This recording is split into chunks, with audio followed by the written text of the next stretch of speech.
to Season 2, Episode 1 of Coral Kelp and Community. I am so excited to have one of the founders of Blutopia on the show today. Malaury and I were just discussing snorkeling. How much scuba diving or snorkeling have you done? In my life. Yeah.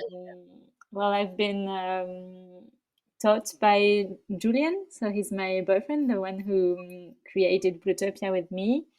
And I think, like in total, I don't know, like 200 dives or something. But it's been in a long period of time. I dived a lot in 2018 when we were working in a diving center in Sardinia, in Italy.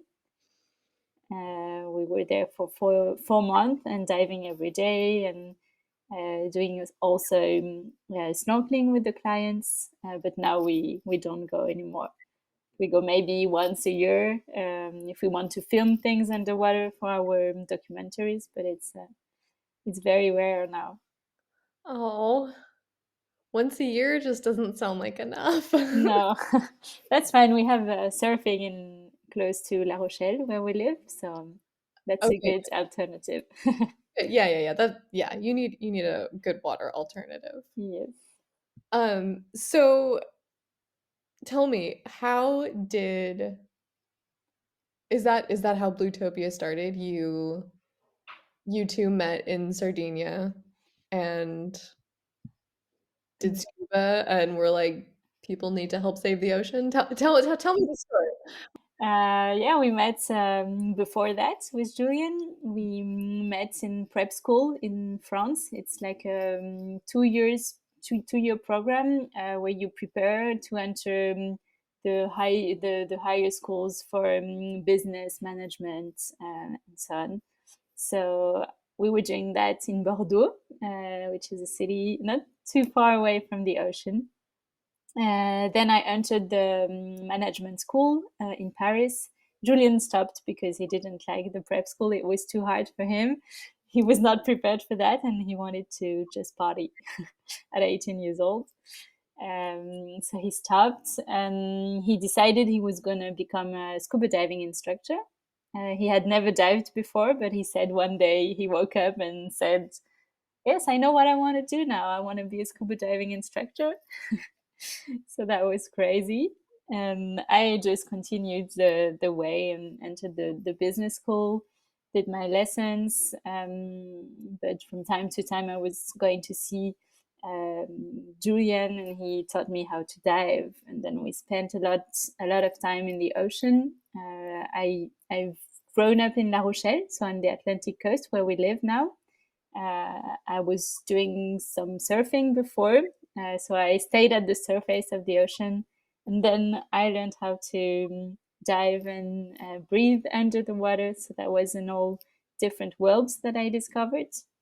And yeah, we spent a lot of time at the surface, under the surface together, and we realized it was amazing.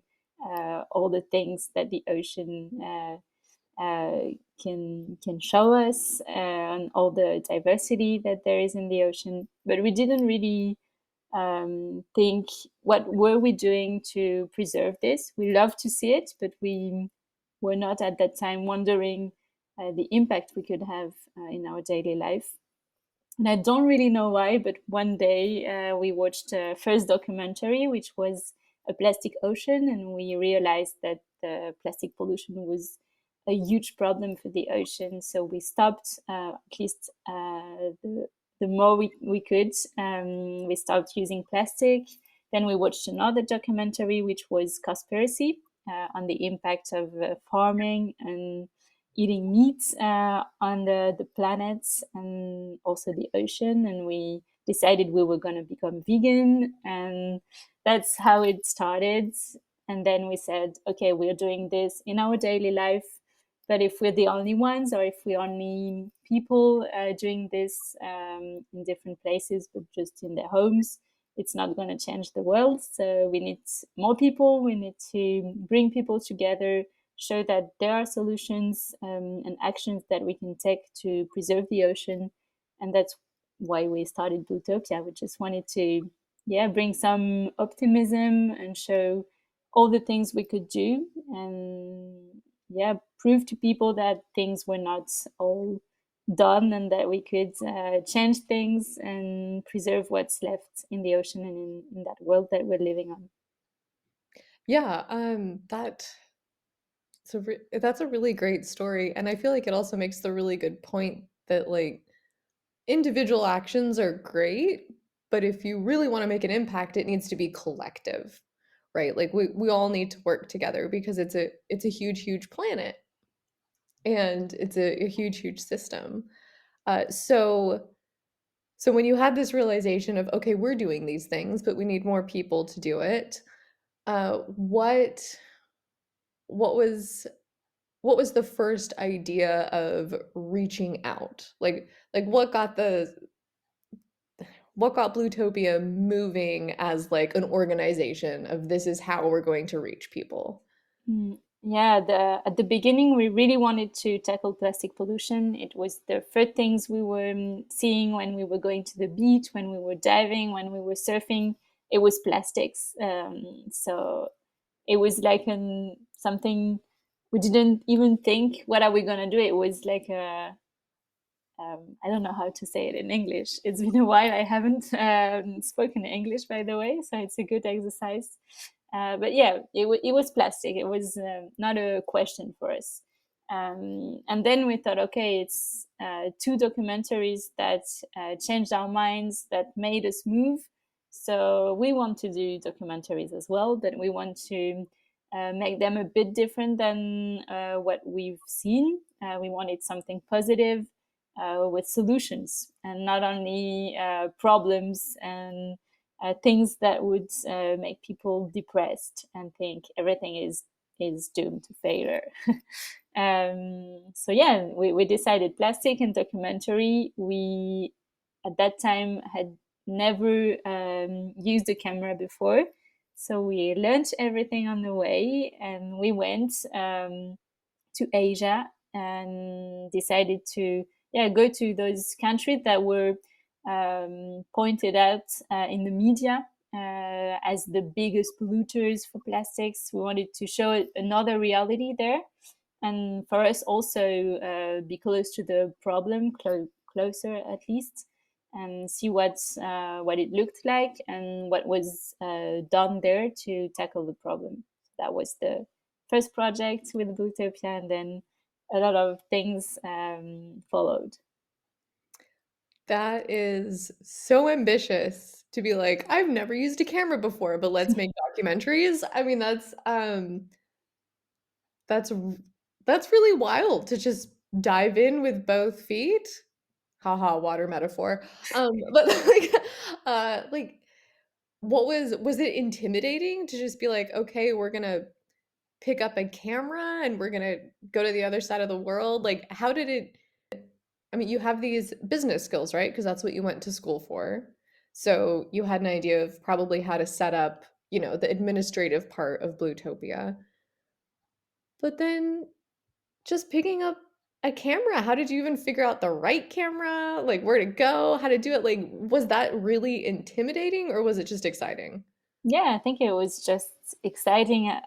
Yeah, to be honest, it was not like a big risk for us. I was studying, my parents were helping me with money, so I was in a good situation. It was not like I'm leaving everything behind and I don't have any money and I go. I was supported. And it was the same for Julian. He was diving instructor at the time, and he knew that if we were running out of money, her mother could help. So that's important to precise, I think, because not everyone can do that and have that security net behind. But yeah, it was very different from what all my friends and partners at school were doing. They were all dreaming of a big career in consulting and marketing and finance. And when I arrived in the business school, I just wondered why I spent 2 years working super hard for those kinds of careers. It was really not my thing. and it was a Parisian school. So in France, it's difficult when you arrive from a smaller city. You arrive in Paris with people who have always lived there with big ambitions and careers. But I had the chance to discover some people working in impact, for social or environmental impact, and that's where I realized, okay, I'm in a business school, but I can also try to find a way to use what I'm learning at the school and use it in a good way that makes sense for me. And yeah, then we just learned in the field by doing all the camera things that we didn't know a thing about, and it was funny actually.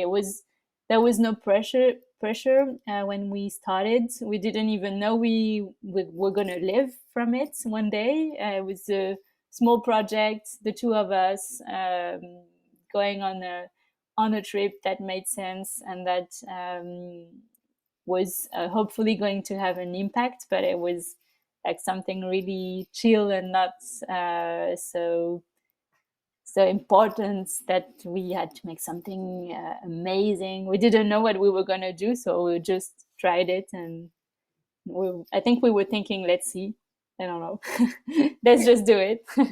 I mean, I think that's awesome. I mean, thank your parents for me because it's awesome that Blutopia exists and it can be really scary to take a big risk. And so I'm so glad that you both had that opportunity and support knowing that if you needed help and completely ran out of money, you have support. It is so important for everyone to support each other doing good things. But that the lack of pressure sometimes is really important to the creative process, right? Especially when you're learning, because I mean, I went to art school and it's kind of a double-edged sword. Like sometimes it was great to have a deadline, right? Because it's like, oh God, like I have to figure this out now, right? And a lot of amazing art has been made with a deadline. Like people like to think artists are just like, oh, I've been inspired and this thing came about. And it's like, no, like they had a grant submission, they had a gallery deadline that, like just like everybody else.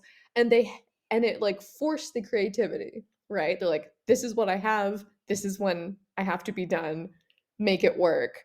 Um, but there's the flip side of that too, is that you have to have playtime, right? And that sounds like what you guys had was you got to go, you got to test out this new passion, this new idea, this new way to communicate with people.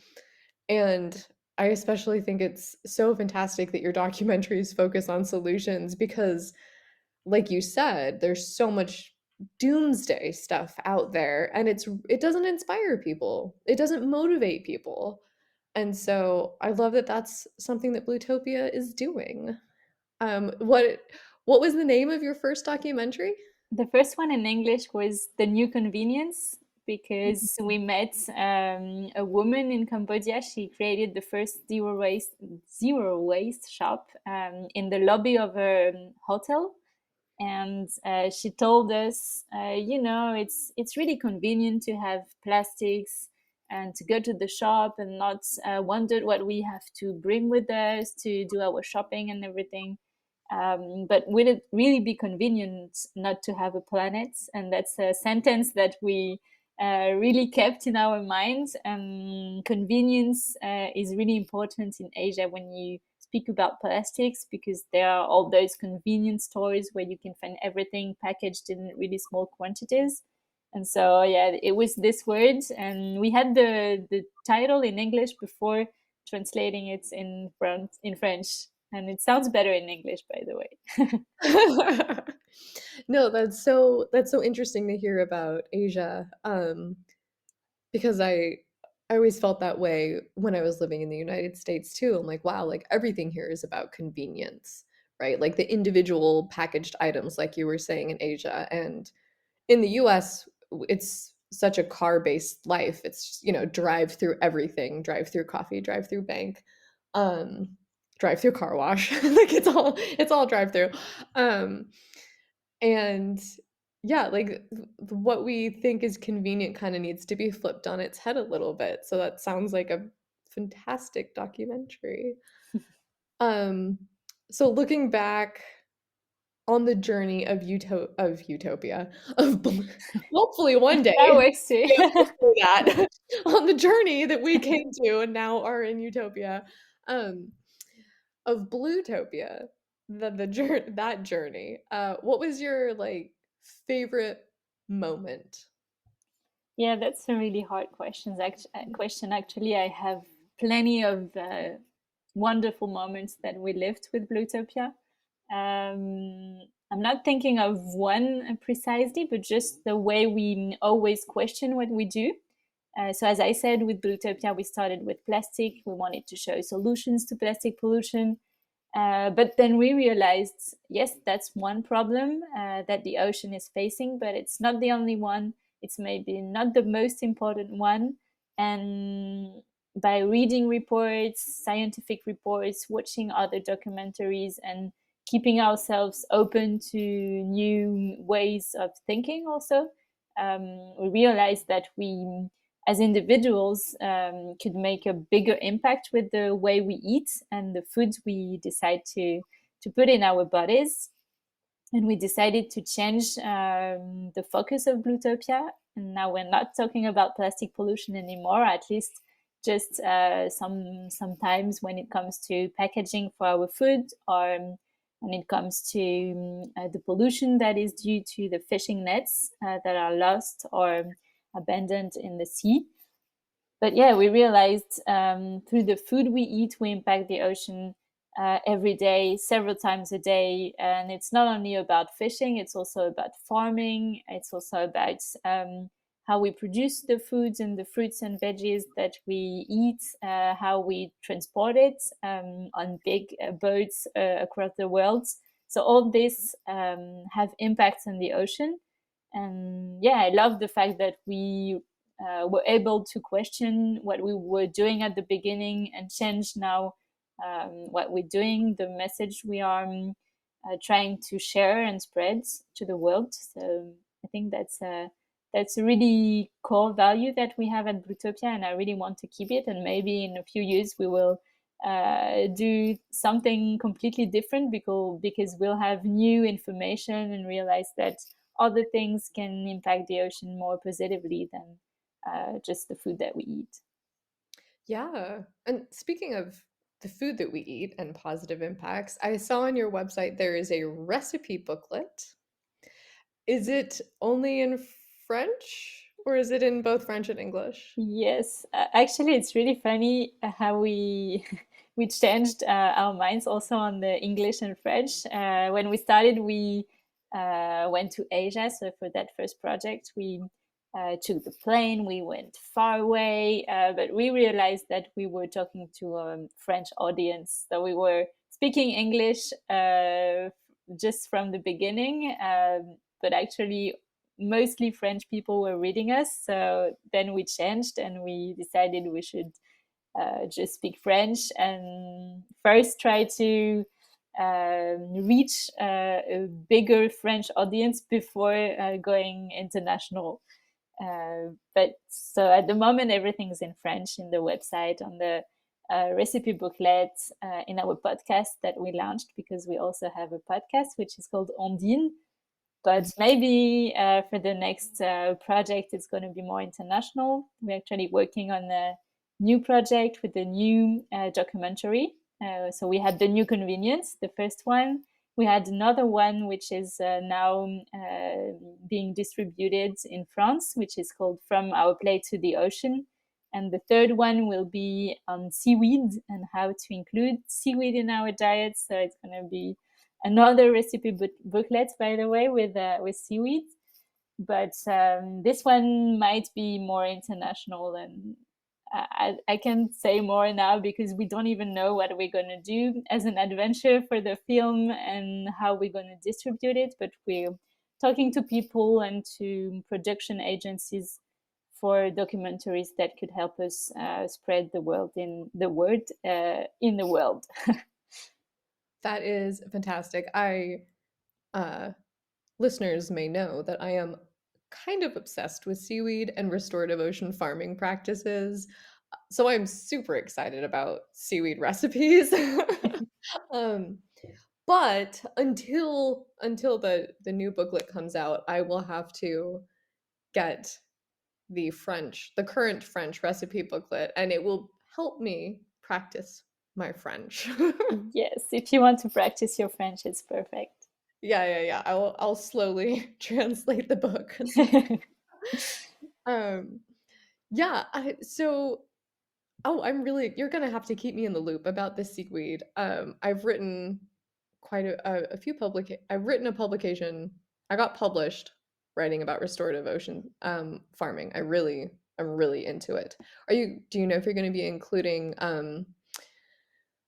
I mean, obviously eating scallops and mussels and oysters isn't vegan, but if they're farmed with seaweed, it's super beneficial to the ocean.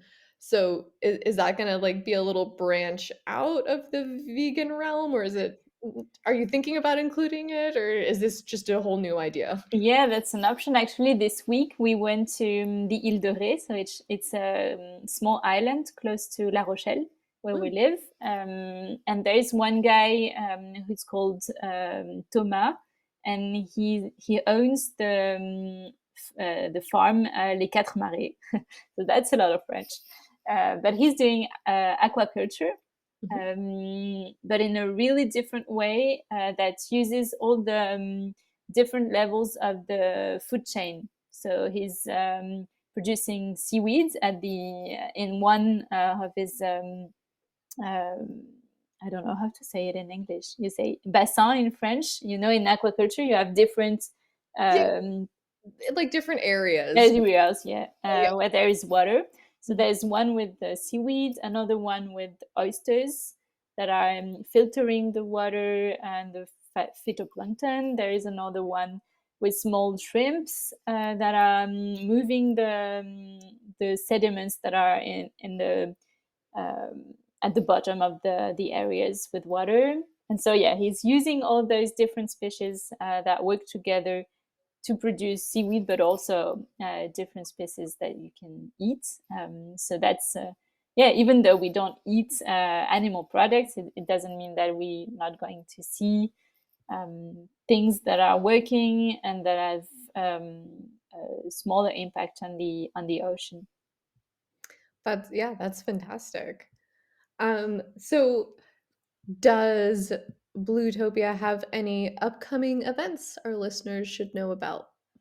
Yeah, for the moment, it's going to be mostly in France. So if you're in France, then you can come and meet us, especially with the cinema. We're doing screenings in cinemas in the beginning of the year 2024 from January, because we have our last version of our documentary From Our Plate to the Ocean that we want to show to people. And then we're going to also go to film festivals and try to distribute it on a TV channel or on a platform that you can see it maybe online one day.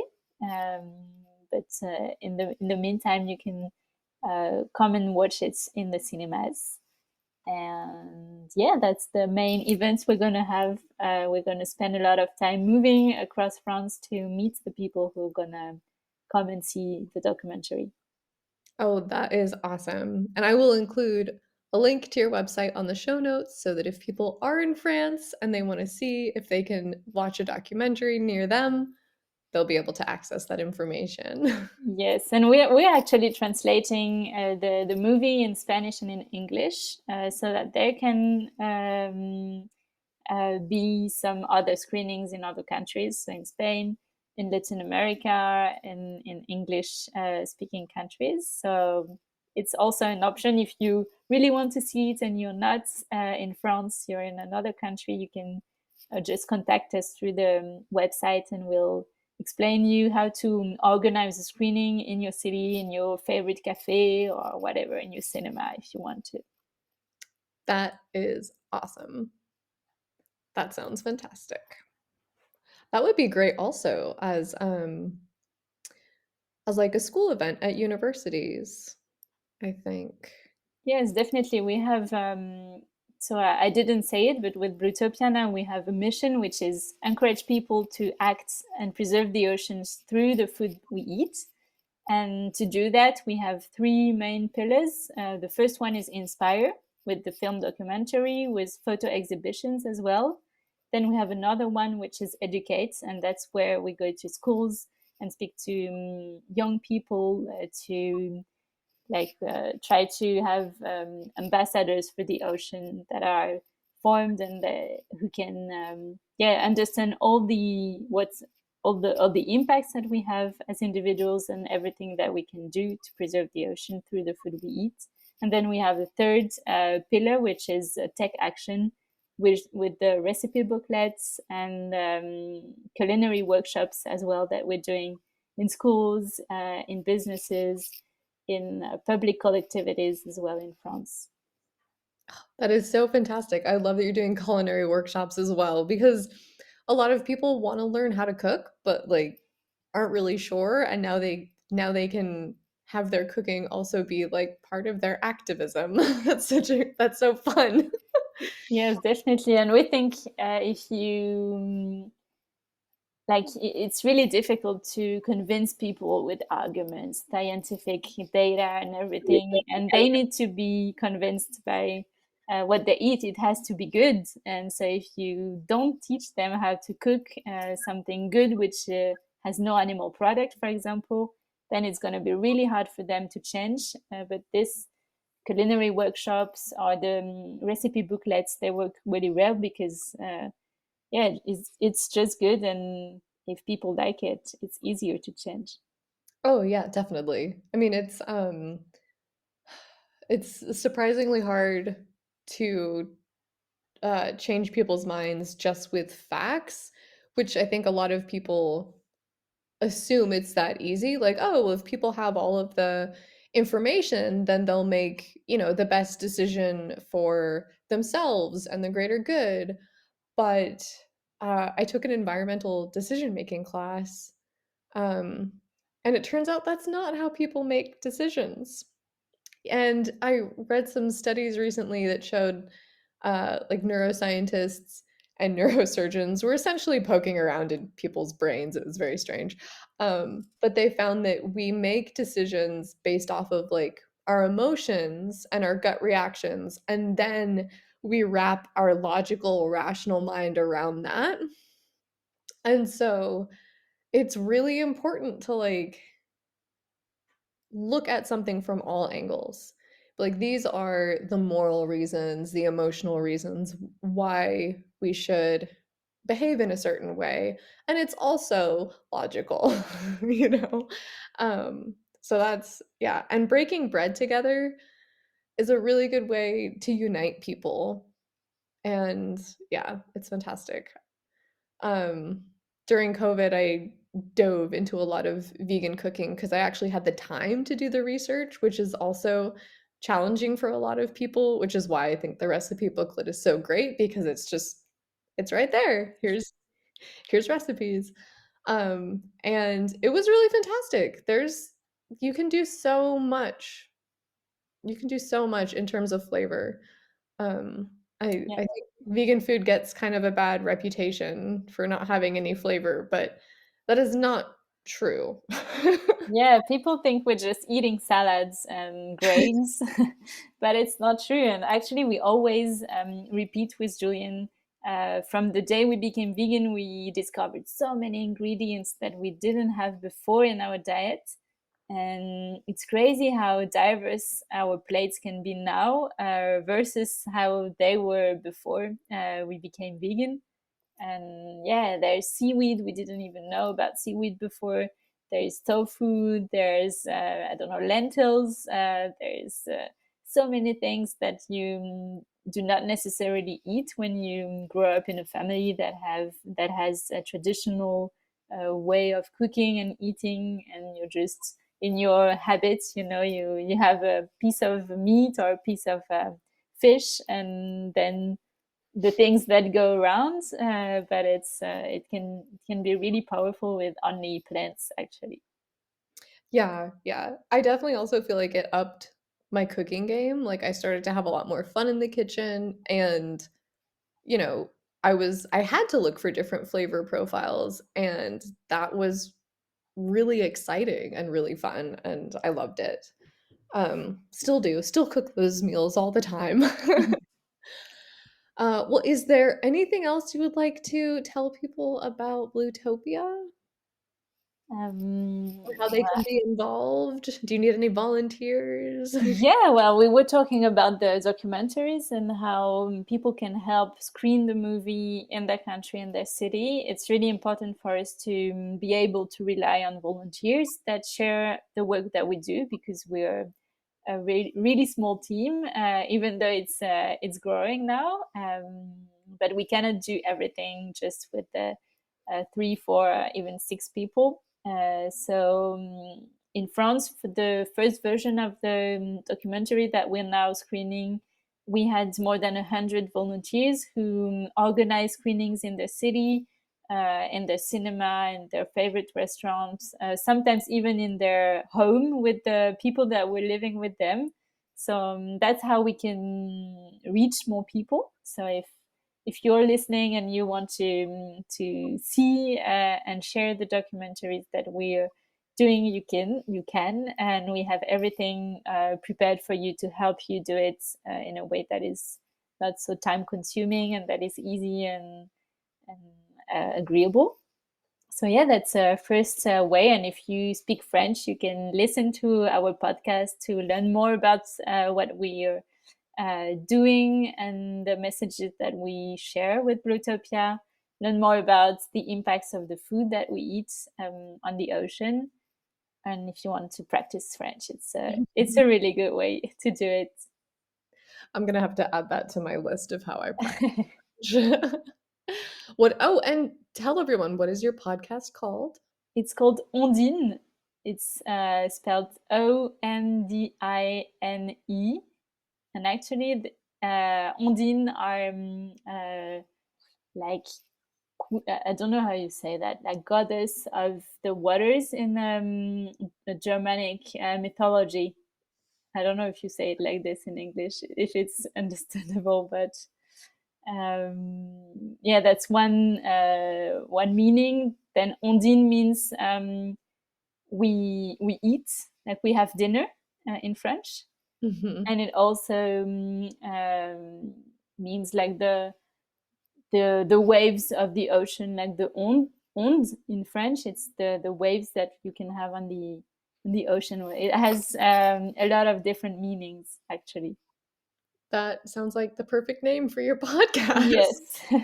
All right, I'll include a link to the podcast in the show notes as well. Um, and if anybody wants to screen the movie, link to podcast and link to website will be in show notes so that you can help spread Bluetopia's message. Thank you so much for joining the show. It has been a pleasure. Thank you, Tara, for receiving me. It was a good exercise to speak English again. Well, next time I'll have to practice my French Next for time we you. do it in French. Yeah. Perfect.